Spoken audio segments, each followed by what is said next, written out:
कक्षा 12वीं हिंदी कोर आधार की पाठ्यपुस्तक आरोह के काव्य खंड से लिया गया काव्य खंड है लक्ष्मण मूर्छा और राम का विलाप, जो तुलसीदास जी के द्वारा लिखा गया है।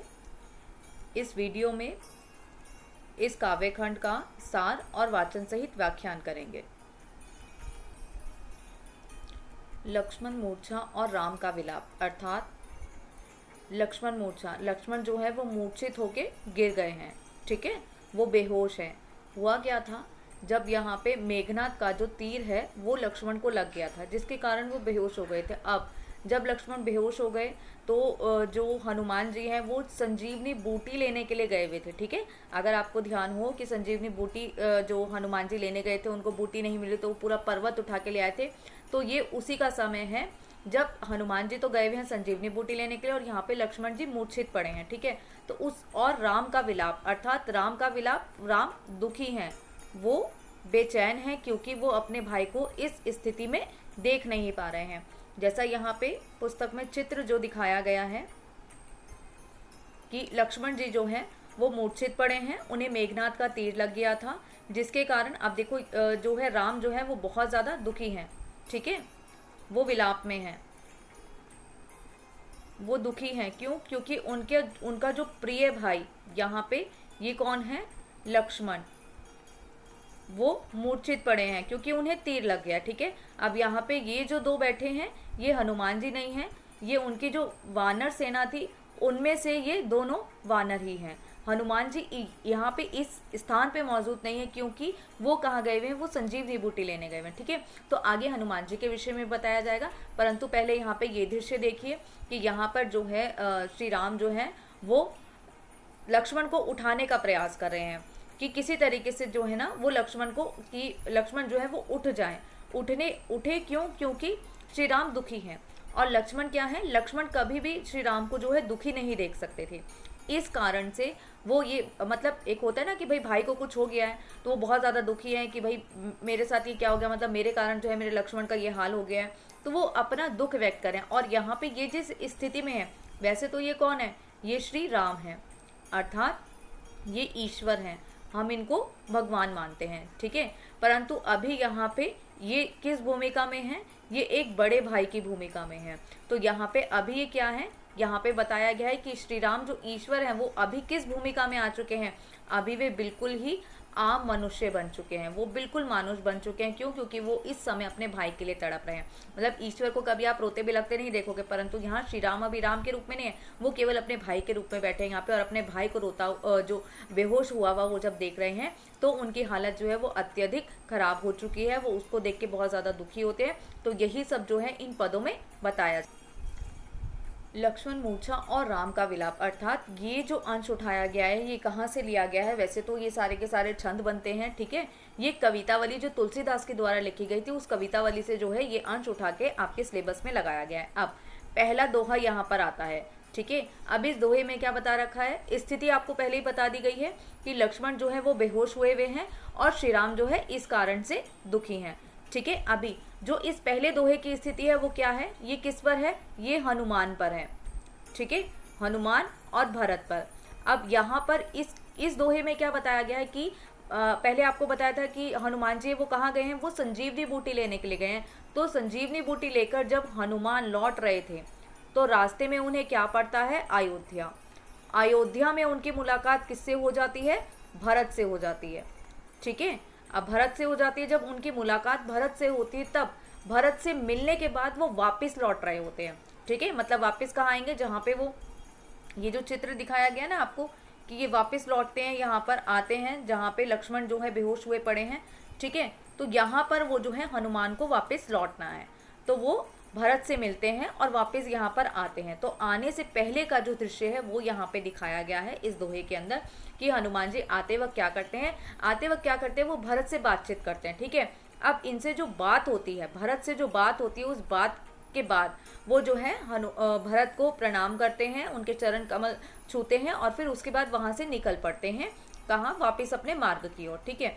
तो यहाँ पे वो बताते हैं जो हनुमान जी जो है जब यहाँ से निकल गए थे भरत से बात करके, तब उनके मन में कुछ बातें चल रही थी, ठीक है। हनुमान के मन में कुछ चल रहा था, और वो क्या चल रहा था मन में, केवल भरत की प्रशंसा कर रहे थे। वो भरत की प्रशंसा कर रहे थे कि वो कितने अच्छे भाई हैं, कितना उनका जो है अपने भाई के प्रति प्रेम है, और यही सब चीज़ें जो है सोच सोच कर जो हमारे हनुमान जी हैं वो अपने मन में, मतलब जब वो जा रहे थे रास्ते में, तो तब केवल उनके मन में भरत का जो विचार चल रहा था वही सब जो है इस दोहे में बताया गया है। तो देखते हैं इस दोहे को। तव प्रताप उर राखी प्रभु जहेऊ नाथ तुरंत, ठीक है। तव प्रताप, तव का अर्थ होता है तुम्हारा,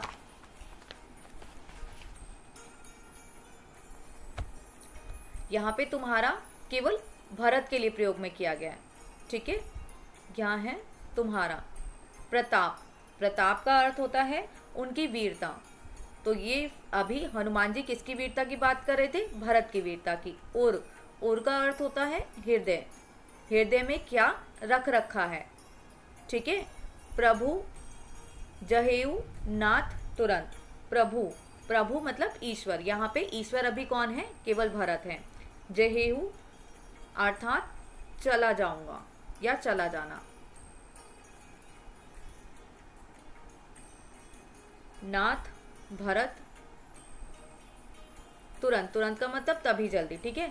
तो यहाँ पे क्या हुआ कि जो हनुमान जी हैं वो क्या कहते हैं कि भरत की वीरता को अपने हृदय में बसाए, मतलब भरत की जो वीरता की जो प्रशंसा है उसको अपने हृदय में दबाए। वो कहाँ है, वो तुरंत ही चल पड़े हैं भरत के हृदय की वीरता अपने हृदय में रखे।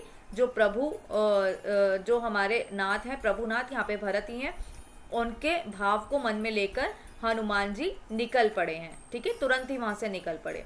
और हृदय में क्या उन्होंने बसा रखा है, पहली उन्होंने बात कही है उनकी वीरता की, भरत की वीरता, क्योंकि यहाँ पे भरत की बात हो रही है, वो भरत की वीरता को, प्रशंसा को मन में लिए हुए जा रहे हैं। क्योंकि इस वक्त क्या हुआ कि जब वो जा रहे हैं, ठीक है, वो कहाँ जा रहे हैं, वो जा रहे हैं लक्ष्मण के पास, जहाँ पे लक्ष्मण जो है मूर्छित पड़े हैं। परंतु रास्ते में अयोध्या पड़ गया, अयोध्या में उनकी मुलाकात भरत से हो गई। क्योंकि भरत से मुलाकात हो गई, इस कारण वो जो है भरत के, आप किसी से मिलकर निकलते तो उसी का मन में ख्याल रहता है ना, तो ऐसे ही हनुमान जी के मन में अभी भरत का ख्याल है। तो इसलिए वो जो है भरत की प्रशंसा करते हुए, तो पहला उन्होंने बताया कि उन्होंने जो है हनुमान ने अपने हृदय में वीरता को रखे रखा है। किसकी वीरता को, भरत की वीरता की प्रशंसा करते हुए वो जो है तुरंत ही वहां से निकल पड़े। अस कही अयासु पाई पद बंदी चलेऊ हनुमंत, अर्थात अस का अर्थ होता है ऐसा। कही का अर्थ होगा कहकर। आयासु, आयसु का अर्थ होगा आज्ञा। पाई का अर्थ हो गया पाकर। पद का अर्थ हो गया चरण की, जो चरण होते हैं ना पैरों की, ठीक है, चरण की।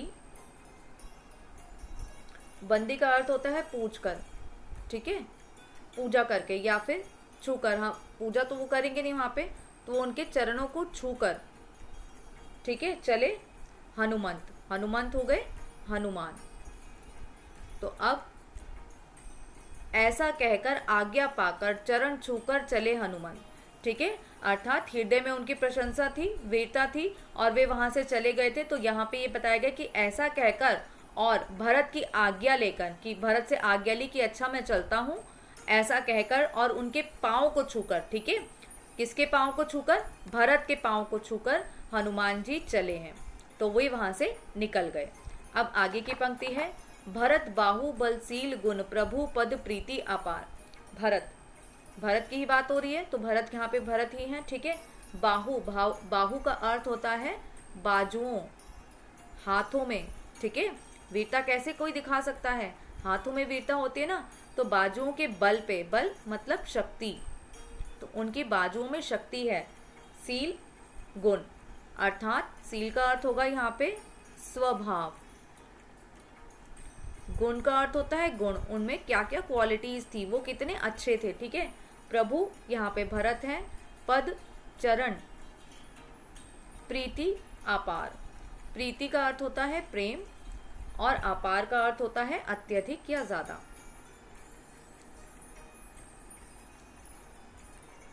प्रस्तुत पंक्ति में यहाँ पे बताया गया है कि भरत की भुजाओं में बहुत बल है, ऐसा हनुमान जी अपने मन में सोच रहे हैं कि भरत की भुजाओं में बहुत ज्यादा बल है, वो बहुत शक्तिशाली है। ठीक है, पहला उन्होंने बताया उनकी वीरता का गुणगान किया, उसके बाद अब वो बता रहे हैं कि वो शक्तिशाली भी बहुत है। उनके स्वभाव का गुण कौन नहीं जानता, वे स्वभाव के भी बहुत अच्छे हैं। ठीक है, क्योंकि वो उनका स्वभाव यहाँ पे कैसे पता चला था, राम के प्रति जो उनका प्रेम है, राम के प्रति उनकी जो श्रद्धा है अपने बड़े भाई के प्रति, वो यहाँ पे दिखाते हैं कैसे। प्रभु चरण प्रेम अपार, अर्थात श्री राम के चरणों को, ठीक है, भरत छुआ करते थे और उसके प्रति जो प्रेम है वो अपार है। तो यहाँ पे हनुमान जी सोच रहे हैं कि भरत का श्री राम के प्रति जो प्रेम है वो भी अत्यधिक है, वो भी अपार है, बहुत ज्यादा है। तो ये बात हनुमान जी को पता है, तो हनुमान जी ये दोनों ही चीजें सोच रहे हैं कि उनकी भुजाओं में बल भी बहुत ज्यादा है, उनके स्वभाव भी बहुत अच्छा है, वे गुणी भी बहुत हैं, और श्री राम के, यहाँ पे प्रभु राम है, श्री राम के चरणों के प्रति उनका जो प्रेम है वो भी बहुत अधिक है। तो ये सारी की सारी बातें हनुमान के मन में चल रही हैं भरत के लिए। आगे बताते हैं, मन महु जात सराहत पुनि पुनि पवन कुमार। मन का अर्थ हो गया, मम का यहाँ पे मन नहीं, मन है, मन महु, महु में, मन को आप हृदय भी लिख सकते हो, या आप मन में ही, मन अगर समझ में आता है ठीक से अर्थ तो आप मन ही रहने दे सकते हैं। में जात सराहत, ठीक है, जात का अर्थ हो गया जाते हुए, सराहत का अर्थ हो गया सराहना,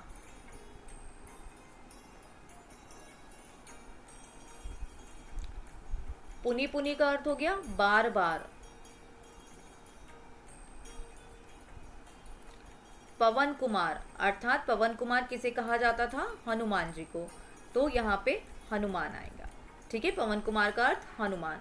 तो यहाँ पे हृदय में, ठीक है, हृदय में जाते हुए, हृदय में हनुमान जी जब जा रहे थे ना, ठीक है, जब भरत से मिलने के बाद जब वे जा रहे थे लक्ष्मण के पास, तो यहाँ रास्ते में क्या था, उनके मन में क्या चल रहा था कि जाते हुए सराह रहे थे, सराहना कर रहे थे, किसकी, भरत की। सराहना मतलब प्रशंसा करना, उनको सराह रहे थे कि वो कितने अच्छे व्यक्ति हैं, कितना अच्छा उनका स्वभाव है, कि वो सराह रहे थे बार बार।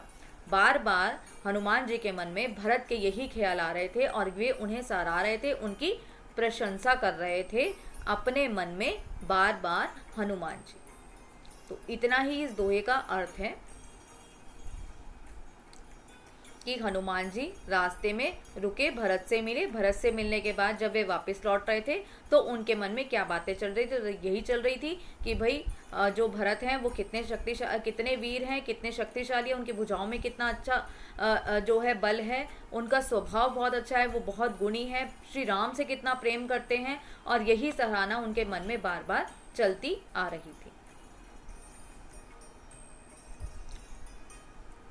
प्रस्तुत दोहे में जो श्री राम है, अब वो क्या कर रहे हैं, लक्ष्मण को उठाने का प्रयास कर रहे हैं।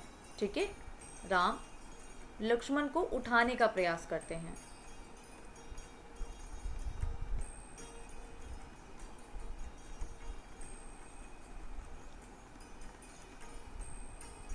लक्ष्मण बिल्कुल बेहोश है, उन्हें उठाकर अपने सीने से लगाते हैं श्री राम। ठीक है, जैसा कि चित्र में बताया गया है कि जो यहाँ पर लक्ष्मण लेटे हुए हैं, मूर्छावस्था में है। ठीक है, तो श्री राम है वो यहाँ पे अभी क्या है, आपको बताया था कि अभी वो इस समय कोई ईश्वर नहीं है, वो केवल मनुष्य बन चुके हैं, वो अभी भाई की भूमिका में है केवल, क्योंकि उनका भाई जो है वो मूर्छित पड़ा है। तो वो अब यहाँ पे बोलते हैं कि भाई ये ऐसा यहाँ पे तुलसीदास जी ने बताया है कि अभी राम जो है वो श्री राम ना रहकर अब केवल श्री जो है एक आम व्यक्ति बन चुके हैं, वो अभी एक भाई की भूमिका में है। और वो लक्ष्मण को उठाने के लिए क्या करते हैं, वो इतने ज़्यादा व्याकुल हो जाते हैं। ठीक है, तो जो श्री राम है वो क्या हो जाते हैं, वो व्याकुल हो जाते हैं, वो बहुत ज़्यादा दुखी हो जाते हैं, और दुखी के कारण क्या करते हैं, वो उठा के भरत लक्ष्मण को अपने सीने से लगाते हैं। ठीक है, सीने से लगाने के बाद वो उनसे बातें करते हैं। वो क्या बोलते हैं कि भरत तुम्हारा स्वभाव कितना अच्छा था, तुम मुझे जो है बिल्कुल भी दुखी नहीं दे सकते, परंतु अभी मैं इतना ज़्यादा दुखी हूँ तो तुम उठ क्यों नहीं रहे हो, तुमने मेरे खातिर जो है क्या किया, तुमने मेरे खातिर अपने माता पिता को छोड़कर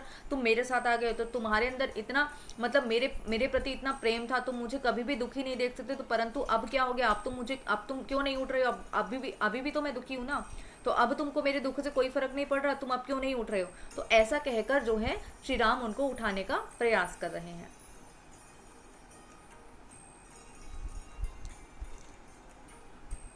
ऊहा राम लक्ष्मण निहारी, ऊहा राम अर्थात वहां, ऊपर यहाँ पे वहां, ऊहा का अर्थ है वहां। क्यों ये कहा गया, क्योंकि इससे पहले वाला जो दोहा हमने पढ़ा था उसमें क्या बताया गया था कि श्री राम जो हनुमान है वो भरत से मिलकर लौट रहे थे, ठीक है। और यहाँ का दृश्य क्या है वो यहाँ पे बताया गया है कि और वहाँ मतलब हनुमान वहाँ थे और अब यहाँ का दृश्य है, ठीक है। राम लक्ष्मण अर्थात लक्ष्मण, निहारी, निहारी का अर्थ होता है देखना, ठीक है। उनको निहार रहे हैं, उनको देखे जा रहे हैं। बोले वचन अर्थात बोले, वो बोल रहे हैं, वचन, ठीक है। वचन का अर्थ है यहाँ पे वचन।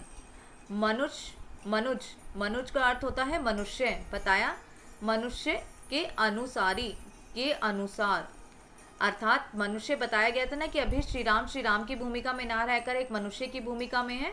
तो यहाँ पर क्या होता है कि वहाँ राम लक्ष्मण को निहार रहे हैं, देख रहे हैं, ठीक है, और एक वचन बोल रहे हैं। और जो वचन बोल रहे हैं वो किसके समान बोल रहे हैं, बिल्कुल मनुष्य के समान। उसमें श्री राम वाला कोई रूप नहीं दिख रहा, अभी उनमें केवल एक आम मनुष्य जैसा दिख रहा है, एक आम मनुष्य, एक आम भाई, ठीक है। तो वो कैसे लिख रहे हैं, बिल्कुल एक मनुष्य के अनुसार वो बोल रहे हैं। क्या बोल रहे हैं, अर्धरात्रि गई कपि नाही आयऊ, राम उठाई अनुज और लगायु, ठीक है। अर्ध रात्रि मतलब आधी रात, अर्ध आधी, रात्रि रात, गई कपि नहीं अर्थात गई का अर्थ हो गया है हो गई, ठीक है। आधी रात हो गई, कपि, कपि यहाँ पे है हनुमान, नहीं, नहीं रहेगा, आयऊ का अर्थ हो गया आए। तो आधी रात हो गई है परंतु क्या हुआ है, हनुमान अभी तक नहीं आए हैं। राम उठाई, उठाई का मतलब उठाना। अनुज, अनुज यहाँ पर भाई, कौन से भाई की बात हो रही है यहाँ पे, लक्ष्मण की, ठीक है। तो अनुज, उर का अर्थ हो गया हृदय, लगायऊ अर्थात लगाया। तो यहाँ पे बताया जा रहा है कि आधी रात हो गई है, हनुमान जो है वो अभी तक नहीं लौटे हैं और लक्ष्मण जो है वो अभी तक मूर्छित पड़े हैं। तो राम ने क्या किया है, राम ने उठाया अपने भाई को और हृदय से लगाया, ठीक है। लक्ष्मण को देख रहे हैं और बिल्कुल आम व्यक्ति की तरह वो बोल रहे हैं। आधी रात हो चुकी है, हनुमान जी अभी तक नहीं गए हैं, इतने में वो उठाते हैं अपने भाई को, जो लक्ष्मण मूर्छित पड़े हैं उनको उठा के श्री राम अपने हृदय से लगा लेते हैं। सकहु ना दुखित देख मोही कहू, बंधु सदा तव मृदल सुभाऊ, अर्थात इस पंक्ति में बताते हैं सकहु, सकहु अर्थात सकते, जैसे हम बोलते हैं ना कर नहीं सकते, ठीक है। तो वो सकते हैं यहाँ पे। ना दुखित देखी, दुखित का अर्थ हो गया दुखी, देखी का अर्थ हो गया देखना या देख, मोही का अर्थ हो गया मुझे, को का अर्थ हो गया कभी, कभी भी, ठीक है।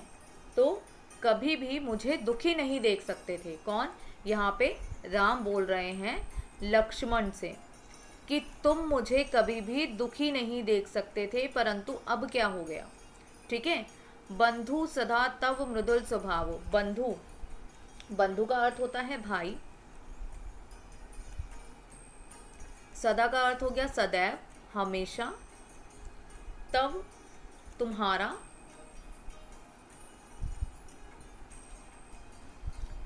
मृदुल, मृदुल का अर्थ मीठा,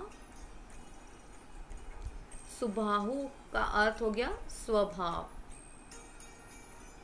अभी श्री राम क्या बता रहे हैं कि भाई तुम मुझे दुखी नहीं देख सकते थे लक्ष्मण, और अब तुम्हारा जो है भाई, सदैव तुम्हारा जो स्वभाव है वो मेरे साथ हमेशा मीठा ही रहा है, अर्थात तुम्हारा मेरे प्रति कुछ स्नेह कुछ ज़्यादा ही रहा है, तुम मुझसे कुछ ज़्यादा ही प्रेम करते थे, ठीक है। तो तुम्हारे स्वभाव में भी बहुत मिठास है मेरे प्रति, मतलब राम बता रहे हैं कि मेरे प्रति तुम्हारे हृदय में जो है अत्यधिक प्रेम है, अत्यधिक मिठास है, और इतना जो है तुम मुझे दुखी भी नहीं देख सकते और तुम मुझसे प्रेम भी बहुत अधिक करते हो, ठीक है। तो ऐसा अपने हृदय से लगाए श्री राम जो है लक्ष्मण को बोल रहे हैं। मम हित लागी जतेऊ पितु माता, सहेहु विपिन मम हिम अपात पाता बाता। अर्थात अभी यहाँ पे पंक्ति में बताते हैं मम का अर्थ होता है मेरे, मेरे हित हो गया आपके हित के लिए, आपके पक्ष में, ठीक है, आपके अच्छे के लिए। लागी का अर्थ हो गया के लिए। तो अभी राम ही बोल रहे हैं लक्ष्मण को कि मेरे हित के लिए। तजेहु हमेशा बेटा कभी भी शब्द आता है हमेशा ध्यान रखना, इसका अर्थ सदैव एक ही आता है, छोड़ा गया या छोड़ दिया, ठीक है। पितु मातु, पितु का अर्थ हो गया पिता और माता का अर्थ माता, ठीक है। अर्थात मेरे हित के लिए राम बता रहे हैं कि मेरे हित के लिए तुमने अपने माता पिता तक को छोड़ दिया, ठीक है। लक्ष्मण श्री राम के कारण ही तो अपने माता पिता को अयोध्या छोड़कर आ गए थे ना, तो वो यही बता रहे हैं श्री राम कि तुमने मेरे हित के लिए तो माता पिता को छोड़ दिया था, मेरी सोचकर ही तो तुम छोड़कर आ गए थे, मेरे लिए ही तो तुम छोड़कर आए हो ये सब, ठीक है। सहेहु विपिन हिम अपात बाता, सहेहु का अर्थ हो गया सहना, ठीक है। तुमने बहुत कुछ सहन किया है, क्या सहन किया है? विपिन का अर्थ हो गया जंगल। अब 14 वर्ष के वनवास में कौन कौन आया था इनके साथ? लक्ष्मण भी आ गए थे ना। क्यों आ गए थे? क्योंकि अपने भाई के प्रति उनका एक अलग ही लगाव था कि मैं अपने श्री राम को जो है ऐसे अपने बड़े भाई को तो नहीं जाने दे सकता वन में, तो मैं भी वन में जो है जाऊंगा और उनके साथ रहूंगा। तो ऐसा कहकर लक्ष्मण भी जो है उनके साथ आ गए थे। तो यहाँ पे वही है कि उन्होंने जब जंगल में आ गए थे उन वनवास के समय में उन्होंने क्या क्या सहा। मतलब राम तो थे ही, राम और सीता तो थे ही, ठीक है, राम और सीता को तो था ही वनवास, परंतु लक्ष्मण ने भी जो जो चीज़ें इन माता सीता ने और राम ने सही है वही सारी चीज़ें यहाँ पे लक्ष्मण ने भी सही है, ऐसा श्री राम बता रहे हैं कि सहा जंगल में हिम का अर्थ हो गया सर्दी बर्फ, ठीक है। आपात का अर्थ हो गया गर्मी। जंगल में रह रहे हो, महल में तो होनी सारी सुख सुविधा मिलेगी आपको, ठीक है, तो आपने जंगल के अंदर रहे मेरे साथ, सर्दी भी सही गर्मी भी सही, और बाता अर्थात वायु, तेज हवाएं चलती है ना, तो उसका प्रकोप भी तुमने सहा है। तो तुमने इतना कुछ किसके लिए किया? मेरे हित के लिए। मेरे लिए तो तुम आए थे, सब कुछ छोड़ छाड़ कर माता पिता को छोड़ा है और तुमने यहाँ पर आकर मेरे लिए इतना सारा जो है जोखिम उठाया। मेरे साथ तुम जंगल में रहे, सर्दी गर्मी वायु हर तरह का प्रताप तुमने जो है मेरे साथ सहा, ठीक है, ताकि तुम श्री राम की सेवा कर सको।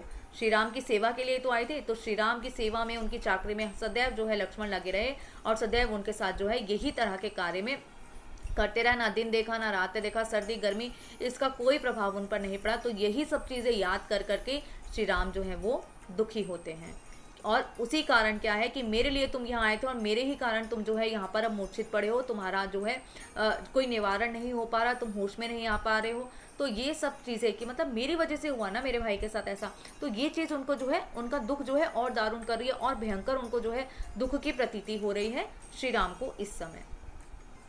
अब इन 4 पंक्तियों में बताया गया है कि श्री राम जो है वो बहुत ज़्यादा व्यथित हो चुके हैं, बहुत ज़्यादा व्याकुल हो चुके हैं और अब वे क्या चाहते हैं कि किसी तरीके से जो है लक्ष्मण उठ जाएं। उनको उठाने के लिए वो प्रयास करते हैं, वो बोलते रहते हैं और वो बताते हैं कि भाई मैं जो है तुम्हें पिता की मेरे कारण ही तुम्हारा जो है ये हाल हुआ है, क्योंकि पिता ने क्या दिया था मेरे को, जो राजा दशरथ थे उन्हें आज्ञा दे दी थी, उन्हें वचन दे दिया था क्या कि राम को यहाँ से जाना पड़ेगा 14 वर्ष के वनवास के लिए, ठीक है। तो पिता की आज्ञा मानी मैंने, ना मैं पिता की आज्ञा मानता ना तुम्हारा ये हाल होता और तुम मेरे साथ ना तो यहाँ पर आते। तो यही सब श्री राम यहाँ पे बताते हैं कि ना मैं पिता की आज्ञा का पालन करता, ना मेरे को 14 वर्ष का वनवास होता और ना तुम मेरे साथ आते और तुम्हारी यह दशा होती। उसके बाद वो नारी की बात करते हैं। नारी कौन थी यहाँ पे? माता सीता थी। सीता को जो है रावण उठा के ले गया था, उसके बाद ही तो ये सारा युद्ध की जो है ये हुआ सब कुछ की नारी के कारण, मतलब सीता की तलाश में, ठीक है। क्या हुआ कि लक्ष्मण को तीर लग गया और उसके कारण उनका ये हाल हो गया। तो यहाँ पे श्री राम बताते हैं कि भाई ना तो मैं पिता की आज्ञा का पालन करता और ना मैं अपनी स्त्री के लिए मतलब सीता के चक्कर में मैंने अपने भाई को गवा दूं, तो ये तो मेरे लिए बहुत बड़ी जो है क्या है, मेरे लिए ये तो असहनीय बात हो जाएगी कि मैंने एक नारी के चक्कर में मतलब एक नारी एक स्त्री के चक्कर में मैंने अपने भाई को खो बैठा। अब वो बताते हैं कि भाई कि सब कुछ तो हमें मिल जाएगा दुनिया में, ठीक है, परंतु मैं सगा भाई कहाँ से लाऊंगा। और वो यही बताते हैं कि भाई यही सब सोच के उठ जाओ कि मैं जो है कहाँ से ऐसा सगा भाई दोबारा लेकर आऊँगा, क्योंकि जीवन में, ठीक है, सब कुछ मिल जाएगा परंतु भाई, तुम्हारे जैसा भाई, सगा भाई मुझे नहीं मिलेगा। हालांकि ये चीज़ ध्यान रखना, ये दोनों सगे भाई नहीं थे परंतु सगे भाई से कम भी नहीं थे। व्याख्या करते हैं। सो अनुराग कहा अब भाई, उठहु ना सुनी मम बच बिकलाई। अर्थात सो अनुराग, अनुराग का अर्थ होता है प्रेम। कहाँ अब भाई, अब कहाँ ऐसा प्रेम है जैसा तुम में और मुझ में है, ठीक है, अब कहाँ प्रेम, अब भाई। उठाऊ ना सुनी मम बच बिकलाई। उठाऊ का अर्थ हो गया उठो, उठो ना, सुनी सुनकर, क्या सुनकर, मेरे वचन। मम का अर्थ हो गया मेरे, बच का अर्थ हो गया वचन, मेरे व्याकुल वचन, ठीक है, मेरी व्याकुलता को सुनो, ठीक है, मेरे दुखी वचनों को तुम सुनो और सुन के उठो। उठते क्यों नहीं, मुझे मेरा भाई, मुझे ऐसा अनुराग कहाँ मिलेगा। पहले की पंक्ति बताया ना कि तुमको मुझसे कितना ज़्यादा प्यार था कि तुम जो है मेरी वजह से जो है सब कुछ छोड़ छाड़ कर आ गए, तुमने माता पिता तक को छोड़ दिया, मेरे साथ जंगल में तुमने कितनी कुछ चीज़ें सही हैं, तो ये सब चीज़ें जो है तुमको अब नहीं दिख रही क्या, तो तुम मेरे व्याकुल वचन सुनकर तुम उठ नहीं रहे हो, तो तुम उठो, तुम्हें मेरे को कहाँ ऐसा भाई मिलेगा, मुझे ये सब कुछ कैसे मिलेगा, तो तुम जो है उठ जाओ। तो ऐसा कहकर वो जो है श्री राम जो है लक्ष्मण को उठाने का प्रयास कर रहे हैं। जो जनतेऊ बनु बंधु बिछाऊ, पितु वचन मानतेऊ नहीं आहू। जो का अर्थ जो ही रहेगा, ठीक है, जनतेऊ का अर्थ यदि, वन का अर्थ वन, बंधु का अर्थ है भाई, भाई यहाँ पे लक्ष्मण की बात हो रही है। बिछोहू, बिछोहू का अर्थ हो गया बिछड़ना। इस पंक्ति का अर्थ हम उल्टे तरीके से लेंगे, मतलब पहले ये वाली पंक्ति का अर्थ फिर ये वाली पंक्ति का अर्थ। पितु, पितु का अर्थ हो गया पिता, वचन का अर्थ वचन, मनतेहु, मनतेहु का अर्थ है मानता या मानना, नहीं का अर्थ नहीं, ओहु का अर्थ उसे, ठीक है। अर्थात वाक्य के आधार पे आप सेंटेंस बना सकते हैं बहुत ही आसानी से, अगर आपको शब्दार्थ पता चल गए हैं तो यहाँ पे क्या बताया गया है कि यदि मैं मेरे पिता के वचन को नहीं मानता तो मैं अपने भाई से यहाँ वन में नहीं बिछड़ता, ठीक है। पिता का वचन था, आपको पूरी कहानी पता है, पिता ने उनको क्या, माता कैकेयी के द्वारा क्या वचन दे दिया गया था कि भाई आप जो है 14 वर्ष के वनवास के लिए श्री राम को भेज दिया जाए, ठीक है। पिता ने ये वचन दिया था किसको, कैकेयी को। कैकेयी ने ये वचन अब यहाँ पे दिया और पिता को मानना पड़ा। वो पिता ने आज्ञा दे दी श्री राम को कि बेटा जा 14 वर्ष के लिए तू वनवास पे। राम ने पिता की आज्ञा मानी और चले गए। तो अब वो यही कहते कि अगर मुझे पता होता कि वन में आकर मैं मेरे भाई से बिछड़ जाऊंगा तो कभी भी मैं मेरे पिता के इस वचन को नहीं मानता, मैं उस वचन को कभी भी नहीं मानता अगर मुझे पता होता कि मेरा भाई जो है वन में आके मुझसे इस तरीके से बिछड़ जाएगा, मुझसे दूर हो जाएगा। अगली पंक्ति, सुत बित नारी भवन परिवार, हो ही जाही जग 12 ठीक है। अर्थात अभी इस पंक्ति में क्या बताते हैं कि भाई नारी हो, धन हो, दौलत हो, परिवार हो, सब कुछ दोबारा बनाया जा सकता है परंतु भाई दोबारा नहीं मिल सकता। मतलब आपको पुत्र मिल जाएगा, ठीक है, आपको स्त्री दूसरी मिल जाएगी, आपको घर भवन दूसरा मिल जाएगा, आप दोबारा से अपना खोया हुआ परिवार दोबारा बना लोगे, दोबारा शादी कर लोगे, दोबारा आपके बाल बच्चे हो जाएंगे, तो आप सब कुछ दोबारा पा सकते हो परंतु भाई आप नहीं पा सकते। देखो ऐसा नहीं है कि जिंदगी में बाकी सब चीज़ें नहीं हो सकती और ये हो सकता है वो नहीं हो सकता, नहीं, यहाँ पे केवल भाव ये है कि श्री राम का जो दुख है, केवल श्री राम के दुख को यहाँ पे दिखाया गया है, ठीक है। राम का जो दुख है अपने भाई को खोकर, वो जो है दुख को यहाँ पे व्यक्त करने के लिए केवल बल किस पर दिया गया है, भाई पर, ठीक है। भाई के प्रति जो उनका प्रेम है केवल उस पर जो है बल दिया गया है, इसलिए वो इस तरीके की बातें कर रहे हैं। ऐसा नहीं है कि श्री राम में ये सारे के सारे भाव नहीं थे, वो नारी के प्रति जो है एकनिष्ठ, मतलब सीता के प्रति जो है एकनिष्ठ उनका प्रेम नहीं था, वो पिता को कुछ नहीं समझते थे, जो वो ऐसी बात कहने की मैं वचन नहीं खाता, वचन नहीं लेता, ठीक है, मैं उनकी आज्ञा का पालन नहीं करता। तो ये सब कहने के पीछे उनका कारण क्या है, क्योंकि इस समय वो अपने भाई से दूर हैं और केवल इसी कारण वो ऐसा कह रहे हैं, अन्यथा वो ऐसा कभी भी नहीं कहते। क्योंकि भाई जिंदगी तो खोनी नहीं है ना हमें किसी के लिए, ठीक है। हमें हमारी ज़िंदगी में हर कोई चाहिए। तो यही यहाँ पर बस यही बात है, इसलिए वो सब ये सब कह रहे हैं वो कि भाई नारी की मुझको जो है सब कुछ तो मुझे दोबारा मिल जाता परंतु भाई नहीं मिलता, ठीक है। सूत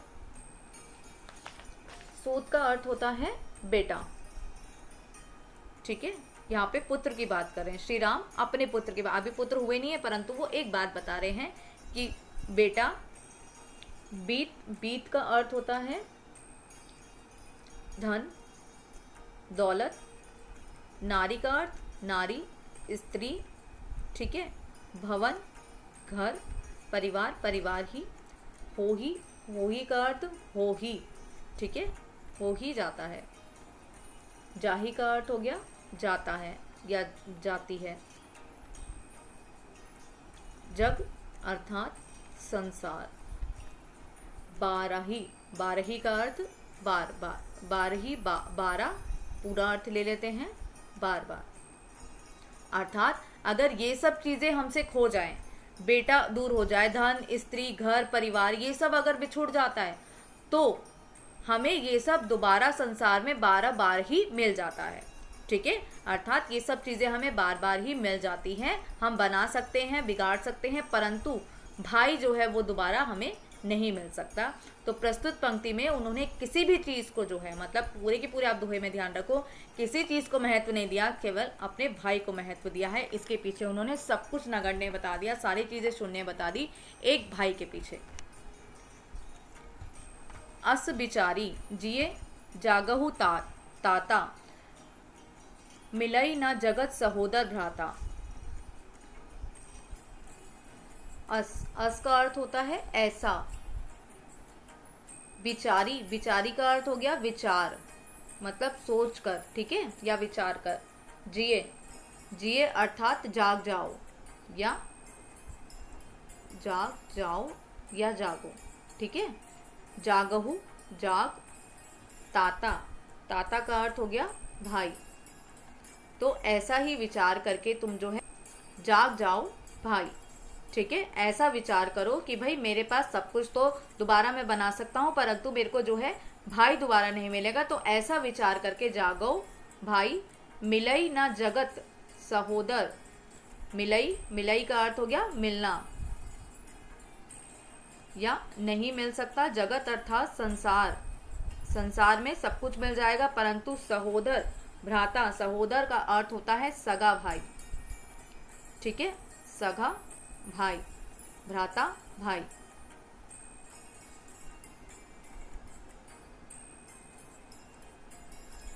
दोनों सगे भाई नहीं थे परंतु सगे भाई से कम भी नहीं थे, ठीक है, एक दूसरे से बहुत प्यार करते थे, तो यहाँ पे इसलिए उनको सगा भाई की श्रेणी में रखा गया है। तो श्री राम कहते हैं कि भाई मुझे सब कुछ संसार में मिल सकता है दोबारा परंतु मेरे को सगा भाई दोबारा नहीं मिल सकता, तो कम से कम ऐसा ही विचार करके तुम उठ जाओ, तुम जाग जाओ।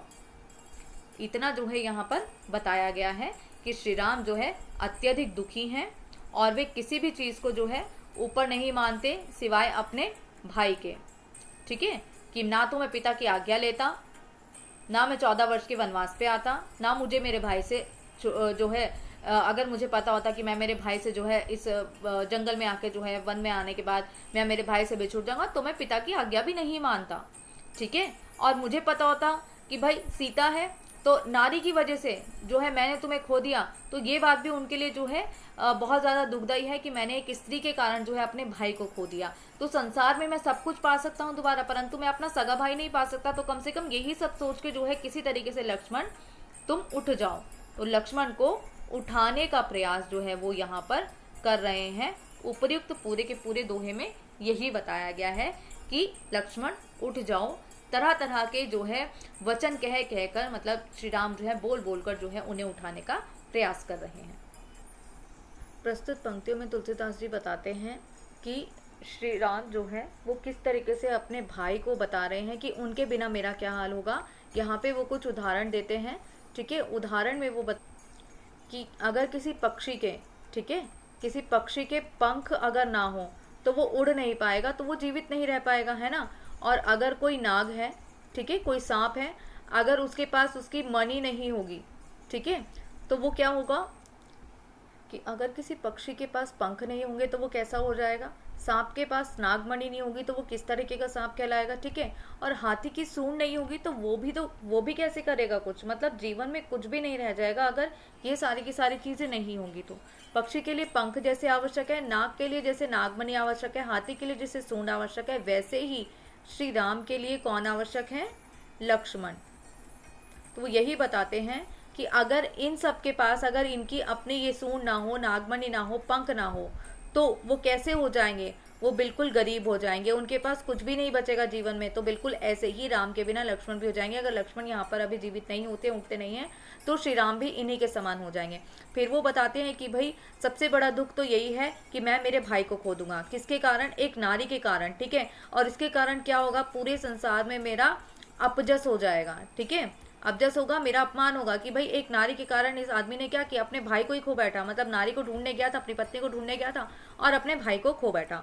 तो वो बताते हैं कि संसार भर में क्या होगा कि मेरा जो है नाम पूरा का पूरा खराब हो जाएगा, मैं अपमानित हो जाऊंगा कि मैंने जो है अपने भाई को इस तरीके से खो दिया। तो यही सब जो है इन पदों में बताया गया है। जता पंख बिनु खग अति दीना, मणि बिनु फनी करीबर कर हीना। अर्थात जथा, जथा का अर्थ होता है जैसे, ठीक है। उदाहरण यहाँ पे दिया है ना, यही सबका, हाथी का और इसका पक्षी का, ठीक है। पंख बिनु खग, खग होता है पक्षी। अति दीन, अति दीन हो जाता है, बिल्कुल गरीब हो जाता है, बिल्कुल दरिद्र हो जाता है, ठीक है। तो पक्षी पंख के बिना क्या हो जाता है, बिल्कुल दरिद्र हो जाता है। मीन बिनु फनी, मणि बिनु फनी, ठीक है। मणि क्या होती है, मणि, नागमणि जो होती है ना उसको मणि कहते हैं। बिनु का अर्थ हो गया बिना, फनी का अर्थ हो गया सांप, ठीक है। तो सांप जो बिना मणि के जिस प्रकार हो जाएगा। करीबर, करीबर का अर्थ होता है हाथी, हाथी कर हीना, हीना का अर्थ होता है बिना, ठीक है। और कर का अर्थ होगा सूंड। तो जिस प्रकार एक पक्षी जो है वो पंख के बिना हो जाएगा जैसे, ठीक है, बिल्कुल दरिद्र हो जाएगा, बिल्कुल गरीब हो जाएगा, वैसे ही नाग भी जो है नागमणि के बिना बिल्कुल गरीब हो जाएगा, दरिद्र हो जाएगा, बिल्कुल लाचार हो जाएगा। हाथी भी सूंड के बिना बिल्कुल लाचार हो जाएगा, वैसे ही मैं भी जो है तुम्हारे बिना हो जाऊंगा। अर्थात राम कह रहे हैं लक्ष्मण को कि तुम्हारे बिना मेरा भी यही हाल होगा, जैसे पक्षी का पंख बिना, नाग का नागमणि के बिना, हाथी का सूंड के बिना। तो वैसे जिस तरीके से वो भी तड़पते रहेंगे, ऐसे ही मैं भी तड़पता रहूंगा, मेरे को भी जीवन में कुछ नहीं मिलेगा। अस मम जीवन बंधु बिनु तो ही, जो जड़ दैव जियावे मोही। अस, अस का अर्थ होगा ऐसे,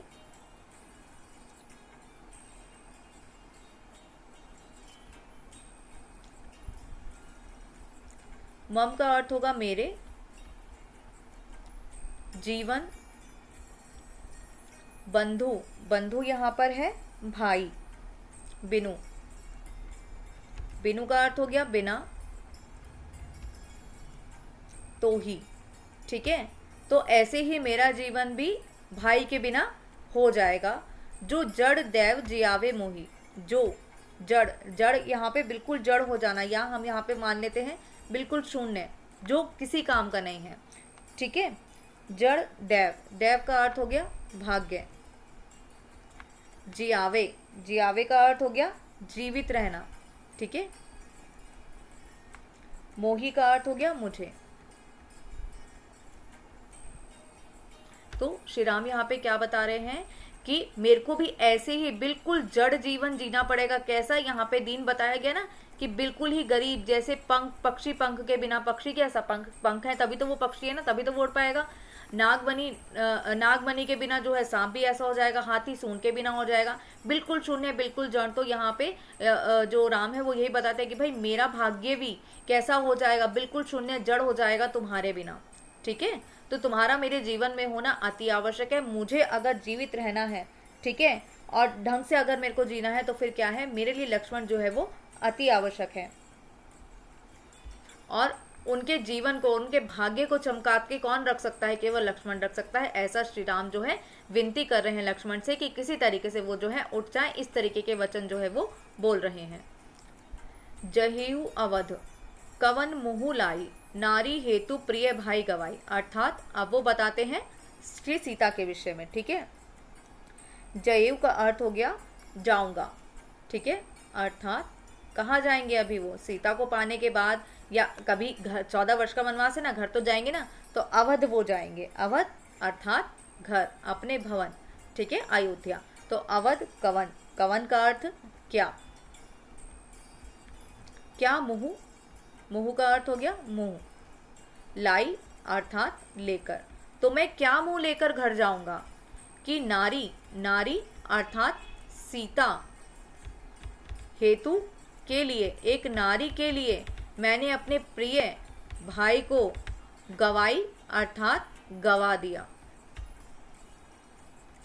कि मैं ऐसा कैसे मुंह लेके जाऊं कि मैंने एक नारी के चक्कर में क्या किया, अपने भाई को ही गवा दिया। तो ये मुंह लेकर मैं कैसे अवध जाऊं, मैं कैसे अयोध्या जाऊं, मैं घर कैसे जाऊंगा, मैं लोगों को जाके क्या मुंह दिखाऊंगा कि मैं सीता को बचाने गया था और मैं अपने भाई को ही गवा आया, मैं अपने भाई से ही बिछुड़ गया। तो लोग मेरे बारे में क्या सोचेंगे, ठीक है। गलत ही हुआ ना कि भाई लड़की के चक्कर में ऐसा हो गया। तो यही बात जो है इनको बहुत खा रही है कि मैंने जो है नारी के चक्कर में अपने सगे भाई को खो दिया। देखो अगर नारी के साथ ऐसा होता तब भी ये दुखी होते, परंतु अभी उनको क्या है, सिर्फ फोकस अपने भाई के ऊपर है, क्योंकि अभी जो है भाई की जो है स्थिति बहुत ज़्यादा खराब हो चुकी है। तो इसलिए अभी उनको कुछ भी नहीं सूझ रहा है, तो वो केवल अपने भाई के विषय में ही सोच रहे हैं। इसलिए उनके लिए नारी का भी अभी कोई महत्व नहीं रह गया। बरु अपजस सतेहु जग माही, नारी हानि विशेष क्षति नाही। अर्थात बरु, बरु भले ही, बरु का अर्थ होता है भले ही।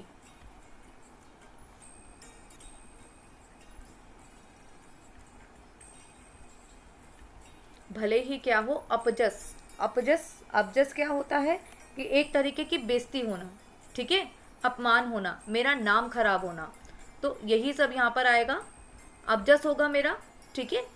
मेरा कोई मतलब, मेरी जो जिस चीज़ के लिए मैं जाना जाता हूँ, तो मेरा जो है किसी तरीके से नाम खराब हो जाएगा।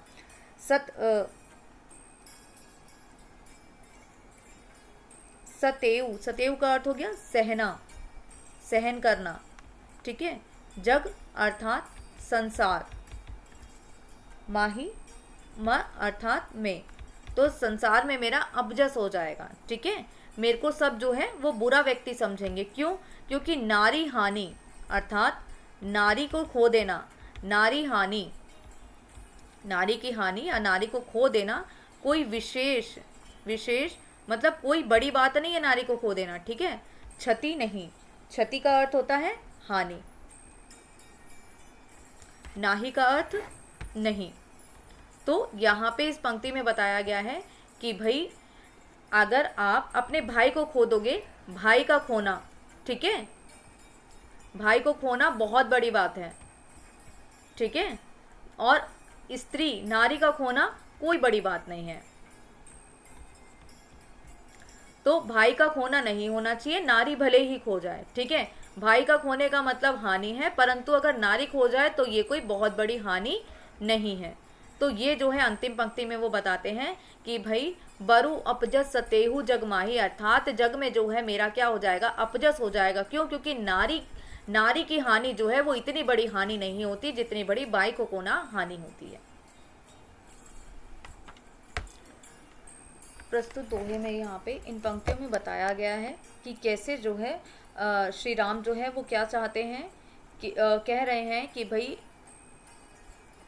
तुम्हारा जो हृदय है वो कितना ज़्यादा कठोर हो चुका है कि अब मैं इतना जो है दुखी हो रहा हूँ, इतना तुम्हें उठाने का प्रयास कर रहा हूँ, पर तुम उठ नहीं रहे हो, ठीक है। उठाने का प्रयास कर रहे हैं परंतु जो है लक्ष्मण सोए हुए हैं, वो उठने का नाम नहीं ले रहे हैं। तो यही चीज़ पर वो जो है कह रहे हैं कि तुम कितने कठोर हो चुके हो, ठीक है। फिर वो बताते हैं कि भाई तुम अपनी माँ के एक लौते पुत्र हो, ठीक है, एक ही संतान हो तुम अपनी माँ की, तो तुम उनके बारे में तो सोचो। और तुम्हारी मैया ने क्या किया था, मेरा कि तुम जो है मेरे साथ आओगे तो तुम्हारा इसमें कुछ फायदा होगा, तुम्हारा हित इसमें होगा। और ये कहकर तुम्हारी माँ ने, ठीक है, माँ ने तुम्हें मुझे सौंप दिया था, अर्थात लक्ष्मण को किसको सौंप दिया था, राम को सौंप दिया था, ये सोच के कि भाई इसमें तुम्हारा ही कोई हित होगा। परंतु देखो मैंने तुम्हारे साथ क्या किया, तो कम से कम यही सोच के जो है तुम उठ जाओ, तुम कैसे जो है इतने कठोर हो चुके हो। माँ ने जो है तुम्हारा हित जानकर तुम्हें मुझे दिया था। तुम इतने ज़्यादा कठोर नहीं हो सकते हो। मैं दुनिया में जो है किस तरीके से मुंह दिखाऊंगा, मैं क्या कहूँगा सबको कि भाई मेरे लक्ष्मण को मैं अपने साथ ले गया था और मैंने क्या उसकी दुर्दशा कर दी है। जब मैया मुझसे पूछेगी या सब मुझसे कहेंगे कि लक्ष्मण का क्या हाल हो गया, तो मैं क्या उत्तर दूंगा? तुम सदैव जो है मुझे क्या करते हो, मुझे तुम हमेशा ही दुख से निकालते हो, हमेशा ही हर कठिनाई में, हर परिस्थिति में तुमने मेरा साथ दिया है। तो परंतु अब तुम्हें क्या हो गया, अब तुम कैसे कठोर हो चुके हो, तुम कैसे निर्दयी हो चुके हो, जो तुम जो है अब मुझे नहीं उठा रहे। अब भी तो मैं परेशान हूँ, अब भी तो मैं चिंता में हूँ, ठीक है, मैं दुखी हूँ। तो अब भी तुम उठो और मुझे समझाओ, मुझे बताओ कि मुझे इस विषय में क्या करना चाहिए। तुम मुझे बताओ कि मैं क्या उत्तर दूंगा मैया को जाके कि तुम्हारा जो है क्या हाल हो गया, मैंने लक्ष्मण के साथ क्या किया। ठीक है, लक्ष्मण क्योंकि मूर्छित हो चुके हैं तो श्री राम के कारण हुए। श्री राम जो है स्वयं को कारण मान रहे हैं लक्ष्मण की इस हालत का, इसलिए वो इस तरीके की बातें कर रहे हैं। अब लोकु सोकु सुत तोरा, ठीक है, अर्थ लिखिए।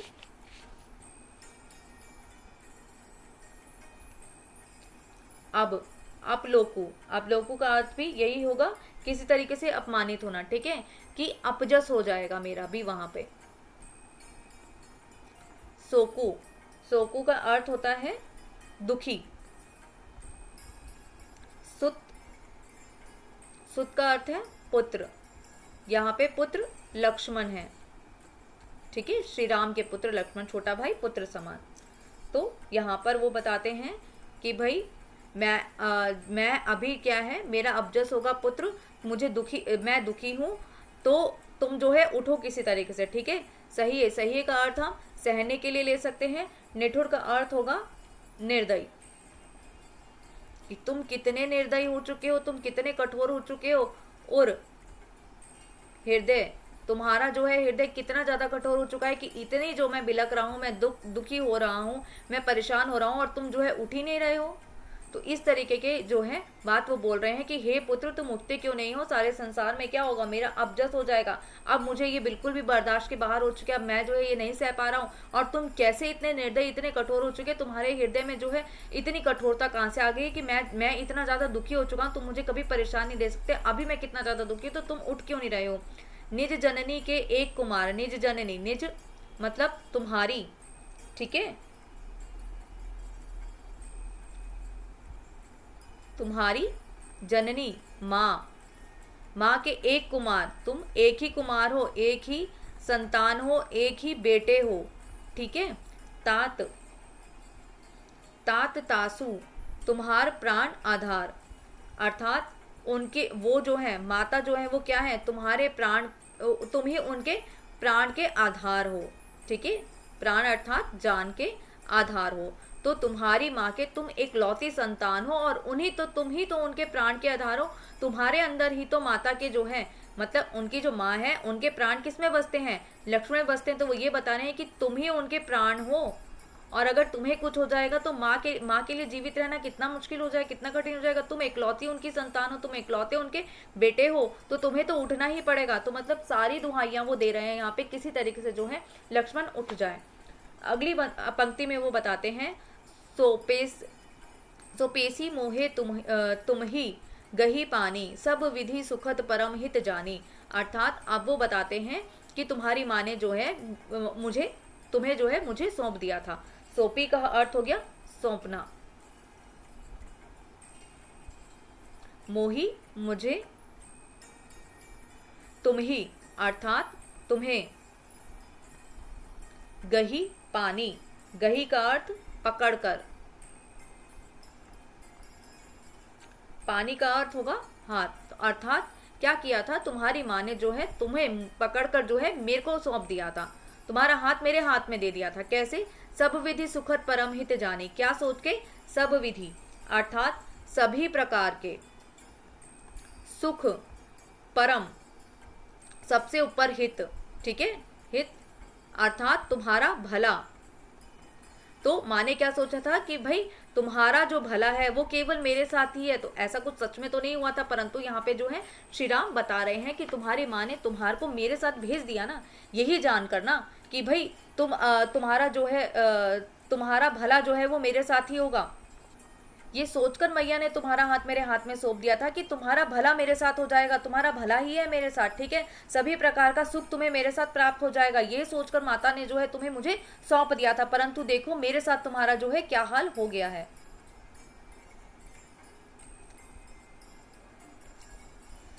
अगली पंक्ति में बताते हैं, उतरू कहा दहेऊ ते ही जाई, उठी किन मोही सिखावहु भाई। अर्थात इस पंक्ति में वो बताते हैं कि भाई मैं जाके क्या उत्तर दूंगा, उठो और मुझे सिखाओ, बताओ मैं क्या उत्तर दूंगा जाके, ठीक है। उतरू का अर्थ हो गया उत्तर, कहू का अर्थ हो गया कहना, या दहेऊ का अर्थ हो गया देना। क्या उत्तर दूंगा, ते ही जाई, उठी किन मोही सिखावहु भाई। अर्थात कही जाई का अर्थ हो गया जाकर,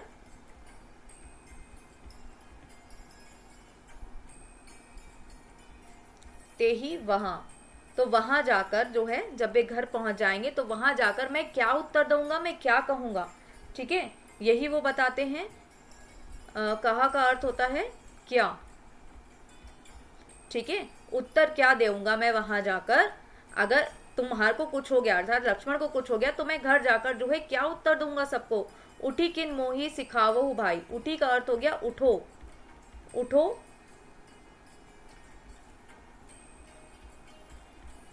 उठो या उठते क्यों नहीं, मोही, मोही का अर्थ हो गया मुझे, सिखावहु का अर्थ हो गया सिखाओ भाई, उठो और मुझे सिखाओ या बताओ भाई कि मैं क्या उत्तर दूंगा वहां जाके।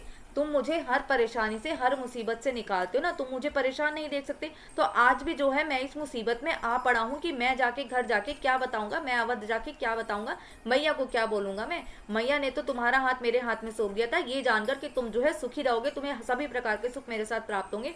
परंतु यहाँ क्या हो गया कि तुम तो खुद ही मूर्छित हो गए हो, ठीक है, मैं वहां पे जाके क्या जवाब दूंगा, मैं इतना परेशान हो रहा हूँ यहाँ पे तुम्हारे लिए, तुम उठ के जो है मेरी परेशानी का हल नहीं निकाल रहे, तुम कितने कठोर हो चुके हैं, तो तुम उठो भाई, हमेशा मेरे को मेरी परेशानी में हमेशा तुमने मेरा साथ दिया है, तुम मेरे साथ वन आ गए, इतना कुछ तुमने सहा, तो फिर अब क्या हो गया, तो तुम उठो और मुझे सिखाओ, तुम मुझे उत्तर दो, उठ के मुझे बताओ कि मुझे अब ऐसी इस परिस्थिति में, इस परेशानी में क्या करना चाहिए। तो इसी तरह का जो है विलाप अर्थात दुखद भाव जो है यहाँ पे श्री राम का दिख रहा है, भरत को उठाते हुए, लक्ष्मण को उठाते हुए।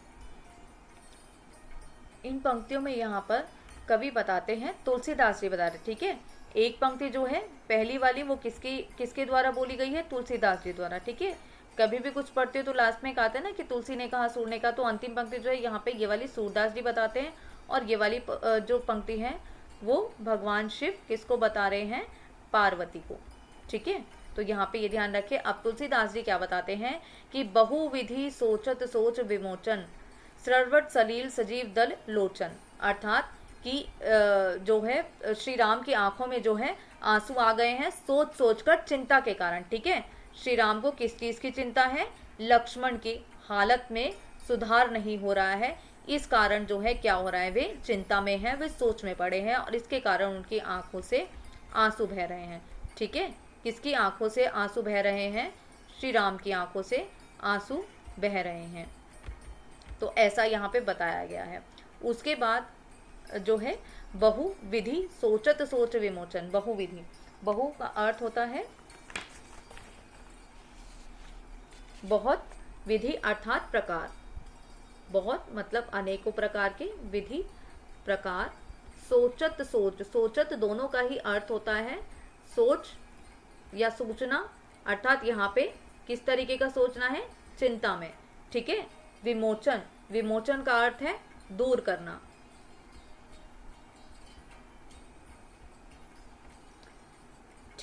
सर्वव्रत का अर्थ होता है बहना, ठीक है, या बह रहा है। सलील, सलील का अर्थ होता है पानी, यहाँ पे कौन सा पानी बह रहा था बता दिया है आपको, आंसू। राजीव, राजीव का अर्थ होता है कमल, ठीक है। यहाँ पे हमेशा ही तुलना कभी आंखों की, हाथों की उंगलियों की, पैरों की किससे की गई है, हमेशा ही कमल के फूलों से, ठीक है। दल लोचन, कमल रूपी लोचन अर्थात आंखें। तो यही सोच सोच कर क्या हो रहा है, श्री राम जो है वो बहुत ज़्यादा चिंतित हैं और उनकी आंखों से पानी बह रहा है, अर्थात आंखों से उनकी क्या बह रहे हैं, आंसू बह रहे हैं। यही सोच सोच के कि श्री लक्ष्मण को जो है किसी तरीके से उठा दिया जाए, वे उठ नहीं पा रहे हैं। अगली पंक्ति है, उमा एक अखंड रघुराई, नर गति भगत कृपाल दिखलाई। यहाँ पे ये जो पंक्ति है वो शिव जी पार्वती को बता रहे हैं। तो यहाँ पे जो उमा का अर्थ है वो क्या है, पार्वती। पार्वती को शिव जी बता रहे हैं कि उमा एक अखंड रघुराई, एक अखंड जो कभी भी नहीं टूट सकते, ठीक है, अखंड चीज है जो कभी भी नहीं टूटेगी। रघुराई कौन है, राम। तो जो शिव जी हैं वो ये बता रहे हैं कि शंकर भगवान कि भाई पार्वती सुनो, ये जो श्री राम है ये कौन है, ये अखंड आदमी है, ठीक है, ये कभी भी नहीं टूट सकते, ये कभी भी खंडित नहीं हो सकते। क्यों, क्या बताया गया है कि ये सब चीजें, ये जो रो रहे हैं, ये जो आंसू निकले, तो चिंता दिख रही है, क्या है, नर गति भगत कृपाल दिखलाई। नर, नर गति, गति का अर्थ हो गया लीला, भक्त, ठीक है, भगत का अर्थ है भक्त, कृपाल, कृपाल का अर्थ है कृपा, ठीक है, कृपा, देखाई का अर्थ हो गया दिखाना। तो यहाँ पे बताते हैं कि भाई श्री राम जो है वो अखंड व्यक्ति हैं, वो कभी भी नहीं टूट सकते। वो क्या कर रहे हैं, वो दुनिया को क्या दिखा रहे हैं, संसार को क्या दिखा रहे हैं, वो अपनी लीला दिखा रहे हैं। वो चाहे तो वो कुछ भी कर सकते हैं, परंतु यहाँ पे क्या है, ये उनकी लीला है, ठीक है। अर्थात यहाँ पे वो क्या है, भाई के रूप में है। वो ईश्वर ऐसे नहीं कि कोई जादू चमत्कार करके अपने भाई को उठा दे, ठीक है, ऐसा नहीं है। परंतु क्या है कि वो एक अखंड व्यक्ति है। और ये एक जो क्या होता है कि ऐसा लिखा है, ये ऐसा विधान में लिखा जा चुका है, आपके भाग्य में ऐसा लिखा जा चुका है। तो इसलिए अब वो जो भाग्य का जो भाग्य की जो करनी है, जो किस्मत में लिखा है, ठीक है, वो तो चीज होनी ही होनी है। तो यहाँ पे वो किस्मत का लिखा हो रहा है कि लक्ष्मण को यहाँ पे मूर्छित होना ही था। होने को तो श्री राम भी भगवान ही है, वो चाहे तो, जैसे शंकर भगवान कह रहे हैं कि वो चाहे तो कुछ भी कर सकते हैं, परंतु क्या है, ये तो होनी ही है, ऐसा होना ही था, इसलिए ऐसा हो रहा है। परंतु उन्हें ये चीजें भी तोड़ नहीं सकती। वो जो है क्या होगा, आगे का तो हमें पता ही है कि लक्ष्मण उठ ही जाते हैं, ठीक है। तो वो यहाँ पे यही बताते हैं कि भाई श्री राम जो है वो अखंड है। वो यहाँ पे ये लीला है जो दुनिया को दिखाई जा रही है उनकी, कि उनका भी एक ऐसा रूप है। श्री राम जो है उनका ये रूप भी है, उनका भाई के प्रति जो प्रेम है वो यहाँ पे दिखाया जा रहा है। तो इस तरीके की लीला जो है वो यहाँ पे रची गई है। तो ये लीला जो है श्री राम जो है दिखा रहे हैं नर को, संसार को।